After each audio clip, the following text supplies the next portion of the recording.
آپ نے نوٹس کیا کہ ایک دم سے گندم اور آٹے کے دام انکریز ہو گئے ملک میں؟ انکریز ہو گئے. اچھا تھوڑا سا اس کا ذرا آپ کو ایک سچویشن یہ بھی بتائیں کہ پورا ملک کا ایک سسٹم ہوتا ہے. ایسے نہیں ہوتا کہ بھائی اچانک سے ہی دام بڑھ گئے, بلکہ یہ ہوتا ہے کہ حکومت ایکوائر کرتی ہے گندم, اور جب وہ گندم ایکوائر کرتی ہے تو اس کو سٹور کیا جاتا ہے. سٹور کرنے کا بنیادی مقصد یہ ہوتا ہے کہ یہ ضرورت کے وقت یا ملک کی ضرورت کے وقت جو ہے اس حساب سے کام آ سکے.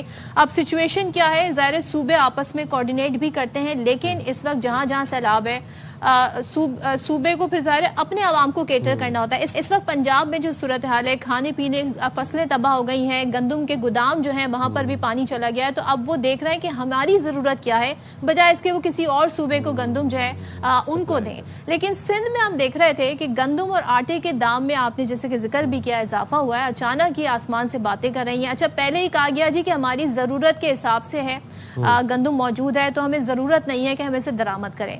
اور وزیر اعلیٰ کا بڑا امپورٹنٹ بیان بھی گزشتہ دنوں سامنے آیا تھا. انہوں نے کہا تھا 13 لاکھ ٹن گندم موجود ہے, جو رواں سال گندم اس لیے ہم نہیں خریدیں گے. اب یہ سارے دعوے تھے, پتہ بھی تھا کہ سیلابی صورتحال ہے. اب 3 ہفتوں میں آٹے کا جو تھیلا ہے 1050 روپے تک مہنگا ہو گیا ہے. میں صرف اگر کلو گرام کی بات کروں تو اس میں 30 سے 40 روپے کا اضافہ ہو گیا ہے. اب ادارہ شماریات کہتا ہے جی ملک میں 3 ہفتوں میں 20 کلو آٹے کے تھیلے کی اوسط قیمت 2500 تک پہنچ گئی ہے.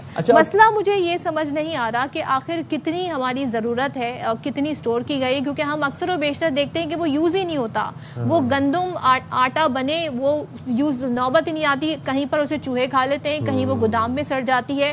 لیکن یہی وقت ہے کہ وہ جو سٹور کی ہوئی گندم ہے وہ لوگوں تک پہنچائی جائے. اس کا بہتر انتظام ہونا بہت ضروری ہے. Very well said. اینڈ میں ایکچولی یہ سوچ رہا ہوں کہ وہ جو گندم ہم نے انوینٹری میں رکھی ہوئی ہے وہ کہاں پہ ہے گندم, اور وہ کس کام آئے گی. اور ہم یہ بہت خبریں سنتے ہیں, ہم ہی آپ کو دیتے ہیں کہ وہ گندم ضائع ہو گئی, وہ گندم جو ہے وہ جانوروں کے کام آ گئی,